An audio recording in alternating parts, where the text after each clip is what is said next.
Hello friends, आज हम लेके आए हैं कैलेंडर का टॉपिक, जो कि इसमें आप लोगों को एक इम्पोर्टेंट चीज़ पढ़ना है, जिसको सिलेबस एकदम महत्वपूर्ण है, जो आप लोगों को पढ़ना ही पढ़ना है ये। तो चलिए हम वीडियो को स्टार्ट करते हैं। आप इस वीडियो पर नए हैं तो हमारे चैनल को सब्सक्राइब कीजिए और वीडियो को पूरा अंत तक देखिए। तो कैलेंडर हेडिंग दे दिए हैं। अब पहला नंबर एकदम पूरा शुरू से अंत तक एकदम सिलेबस पढ़ाएंगे आप लोगों को।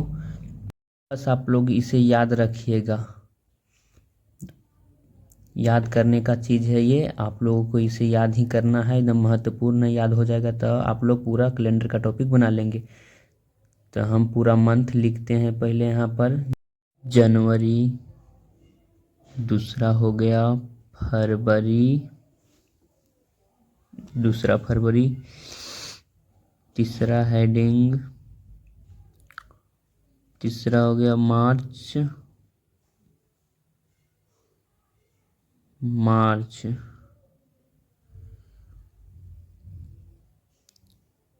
चौथा हो गया मार्च के बाद अप्रैल,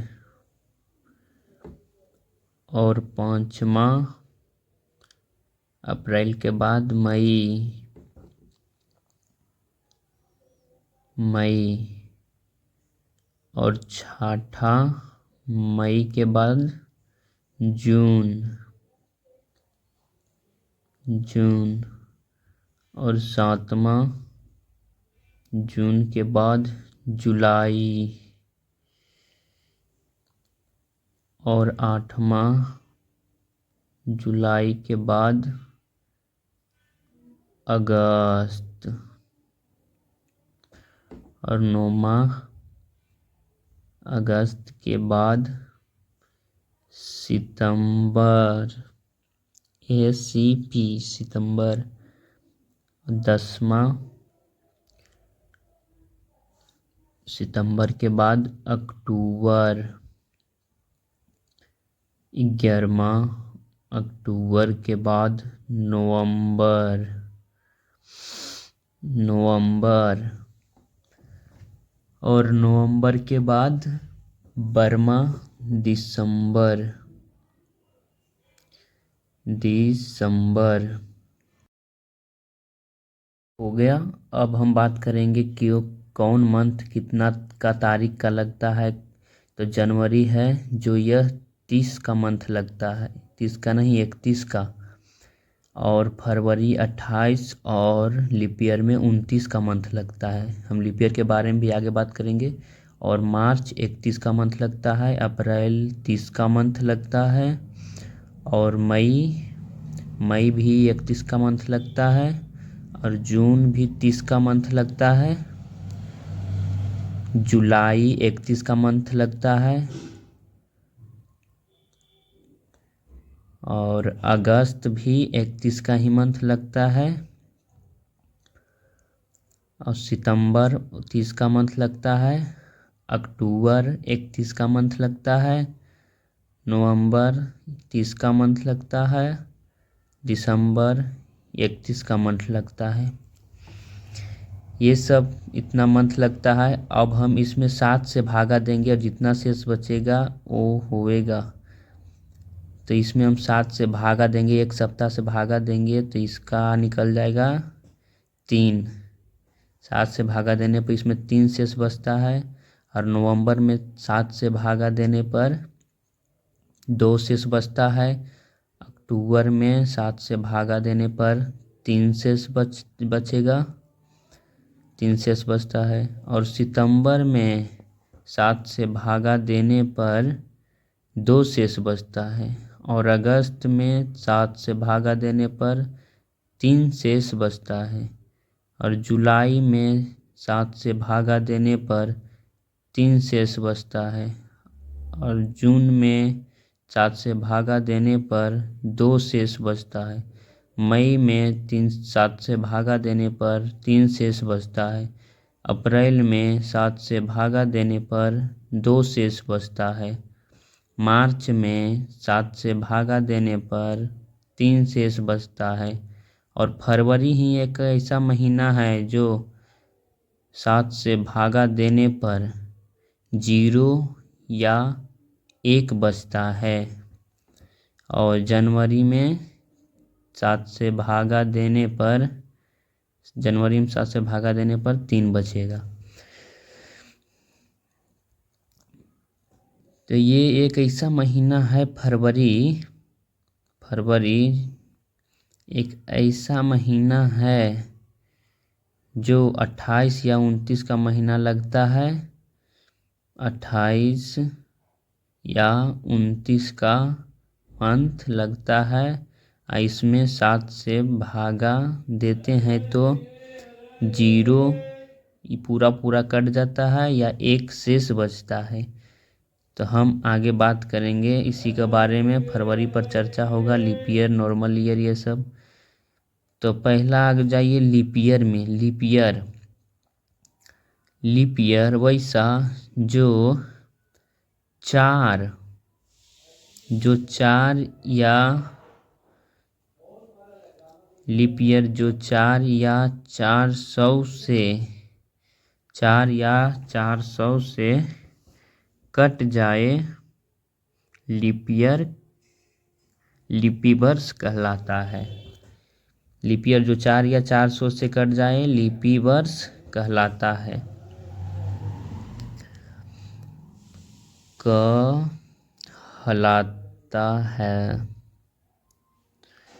कहलाता है। अब आ जाइए दूसरा हेडिंग, नॉर्मल ईयर।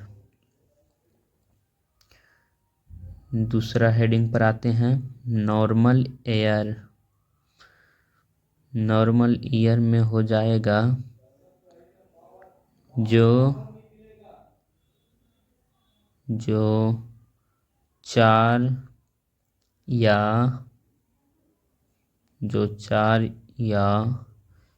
400 से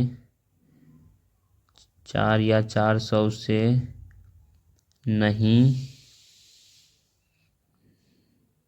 जो 4 या 400 से नहीं कटता है,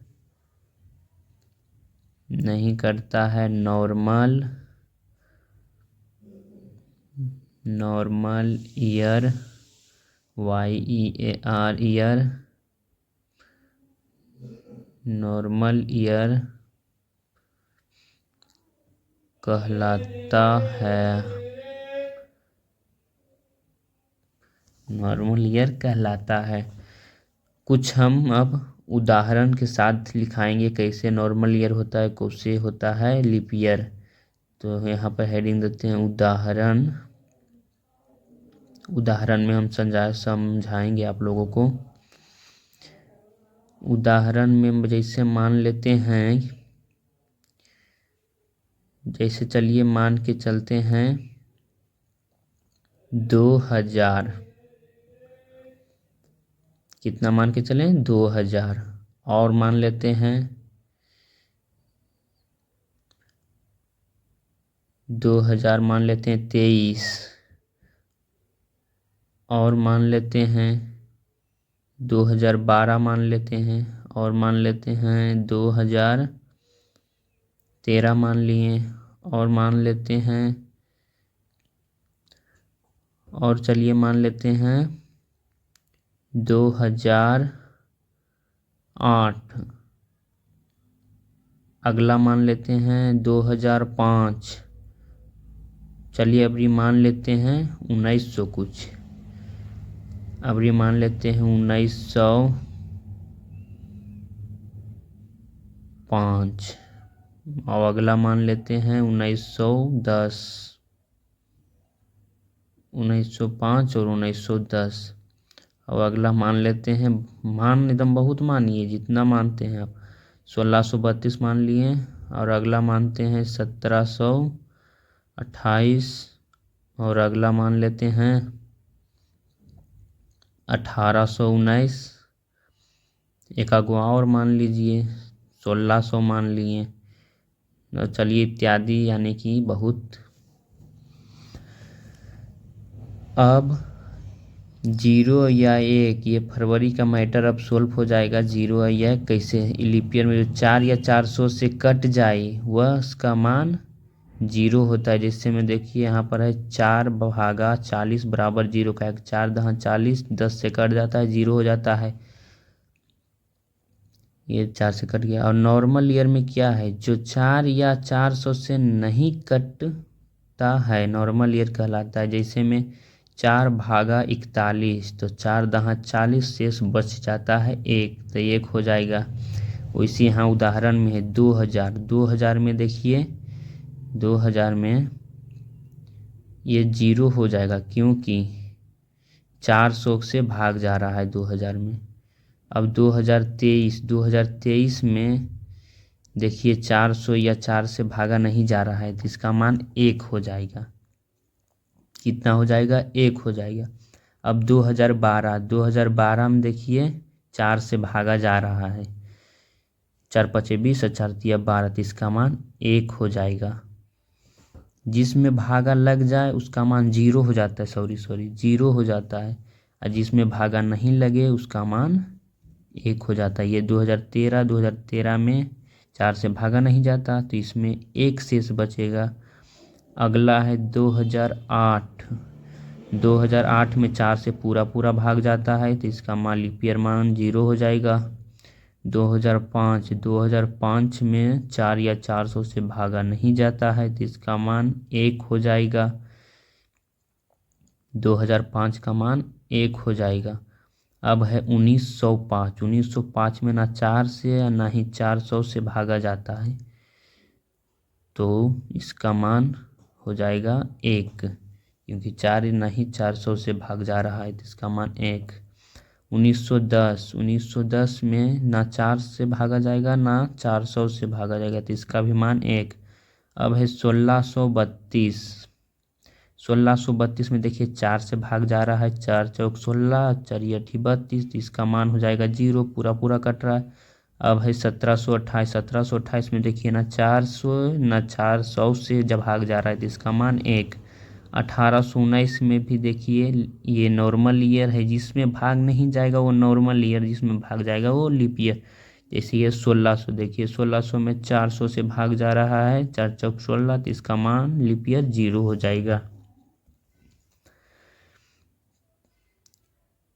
इसे याद करना है, ये ऐसा ही नहीं कि वीडियो देख लिए या छोड़ दिए, याद करना है, क्योंकि आप इसे याद करेंगे तो आपका कैलेंडर का जो टॉपिक में कुछ प्रॉब्लम रहेगा वो दूर हो जाएगा। लेकिन यहाँ पर लिख देते हैं याद करना है या रखना है। क्या याद करना है, जैसे लीप ईयर जो 4 या 400 से कट जाता है, लीपी है नहीं लिखे हैं, है लिख देते हैं, जो 400 से कट जाता है लीपी वर्ष कहलाता है। जो उदाहरण में देखिए 4/40 बराबर 0, ये कट जाता है तो 0 हो जाएगा। और नॉर्मल ईयर में क्या कह रहा है, नॉर्मल ईयर में कह रहा है जो 4 या 400 से नहीं कटता है नॉर्मल ईयर कहलाता है। उदाहरण में क्या दिए थे, 4/41, तो 4 में भागा 41 देंगे तो 10×4 40, 1 शेष बच जाएगा, तो इसका मान ये नॉर्मल ईयर है, तो इसका मान 1 हो जाएगा। साफ याद रखना है कि लीप ईयर का मान 0 होता है जो 4 या 400 से कट जाता है, और नॉर्मल ईयर का मान 1 होता है जो 4 या 400 से नहीं कटता। और इधर है दिन तारीख, इसे भी आप लोग याद कर रखना है, यहाँ पर भी लिख देते हैं, याद करें। क्या याद करना है, जैसे जनवरी में 30 का महीना होता है, इसका 7 से भाग देने पर 3 शेष बचता है, इसे भी याद आप लोगों को करना है। फरवरी में 28 या 29 का महीना होता है, और इसमें 7 से भाग देने पर 0 या 1 शेष बचता है। और मार्च में 31 का महीना होता है, और इसमें 3 शेष होता है। अप्रैल में 30 का महीना होता है, और इसमें 2 शेष होता है। मई में 31 का महीना होता है, और इसमें 3 शेष होता है। जून में 30 का महीना होता है, और इसमें 2 शेष होता है। जुलाई में 31 का महीना होता है, और इसमें 3 शेष होता है। अगस्त में भी 31 का महीना होता है, इसमें 3 शेष होता है। यही एक इम्पोर्टेंट बात, यही 2 है अगर जुलाई और अगस्त जो लगातार मंथ है, 31 का जुलाई और अगस्त लगातार मंथ है, जो 31 का ही मंथ लगता है। अगला है सितंबर, सितंबर 30 का मंथ लगता है और शेष 2 बचता है। अक्टूबर 10वां आ गया, अक्टूबर, अक्टूबर 31 का महीना लगता है और इसमें 3 शेष बचता है। नवंबर, नवंबर में 30 का मंथ लगता है और शेष 2 बचता है। और दिसंबर, दिसंबर में 31 का मंथ लगता है और शेष 3 बचता है, शेष 3 बचता।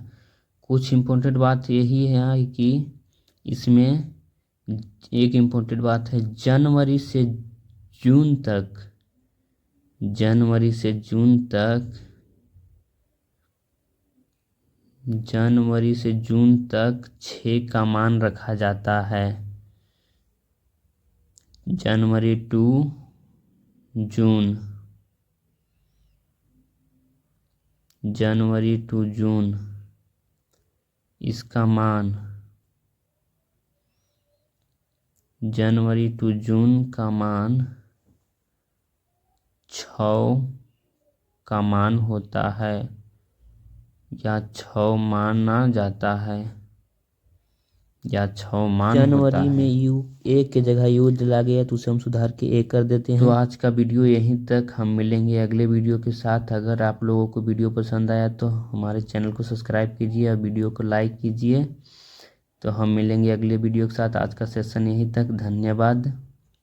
और आप लोगों को वीडियो कैसा लगा कमेंट में ज़रूर बताएंगे। और हाँ, इसमें वीडियो देखकर छोड़ ही नहीं देना, इसको याद करके हम अगले वीडियो में लाएंगे दूसरा वीडियो, उसमें हम पूछेंगे और आप लोगों को इसे याद करना है। चलिए, धन्यवाद।